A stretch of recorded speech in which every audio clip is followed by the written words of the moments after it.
Welcome back to another week of Cooking with Mr. Starr. This week we're going to try something a little different. We're going to make hamburger pockets.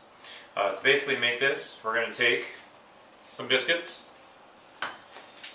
your favorite hamburger toppings, ground beef. The way this recipe basically works is we're going to brown and cook anything that needs to go inside that needs to cook. So if you like bacon on your hamburger, you're going to cook your bacon now. Once this ground beef is browned, I'm going to saute some onions with it because we don't really like them raw in our burgers. We'll come back here. We'll have these rolled out, ready to go. We're going to make little pockets, and then we're just going to bake them in the oven. And you get this nice little bun full of meat, cheese, and other toppings. So I'm going to brown the ground beef, and I'll see you in a few minutes. Alright, welcome back. The ground beef is all browned. I basically took the biscuit dough, rolled them out. You don't have to worry about being super thin or anything. The trick is just have them all about the same size. And now this is where the fun happens. You and your family can make a good time of this. After all, not everyone likes the same toppings on their burgers. I'm very traditional, like my ketchup, mustard, pickles, and cheese. If you like bacon and cheddar, you could cook up some bacon. Also, if you want, what I'm going to do for dinner portions, I'm going to take two, we'll fill it and we'll stuff it. And I use two of the biscuits to make a nice big pocket, but you could go with one to make a smaller one. You could even cut these in half and make little appetizer size ones, so that's just kind of nice. So I'm going to show you the first one, and then we'll cut away and you'll see the whole pan ready to go in the oven. So again, you're just going to assemble it just like you would. So I'm going to take a nice piece of cheese, might stretch it out to make it fit a little bit. I'm going to take two lovely pickles.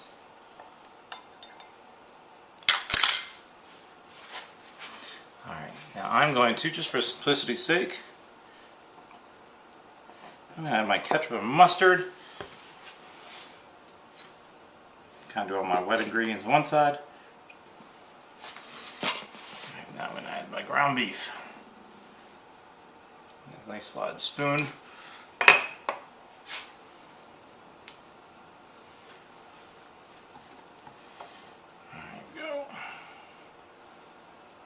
Just hold it together, and I like mine a little cheesy. I'll put another piece of cheese on top. Alright, now the challenge. This is what makes the recipe a little bit difficult, but still also kind of fun. We're just going to cover this over best we can. And now we just have to find our best way. Try to crimp and roll the edges. First I'm going to just kind of push down the edges best I can.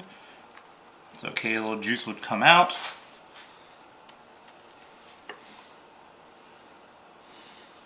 If you get cheese and stuff coming out the edge, it's not the end of the world, it just might stick to the pan a little bit. Right. Kind of like a nice little ravioli, except then I'm going to just kind of curl all this stuff up best I can.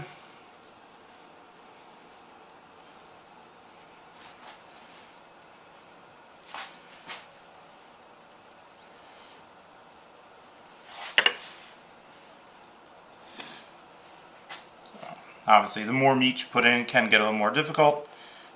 Roll it up best I can. Kind of fix itself a little bit as we go in the oven. Now I have a little pouch. It is ready to go. We'll sprinkle a little bit of sesame seed on top. If you need to, if everyone in the family is making something different, feel free to use like a paring knife or a sharp knife to score the top so when it cooks it makes a nice fun pattern so you can tell yours from everyone else's. I'll see you in a few minutes once I get all of these assembled. Welcome back. They're all made.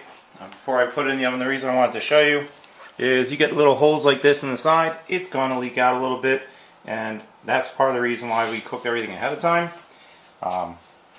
So all the juices and stuff will come out. But that's okay. Okay?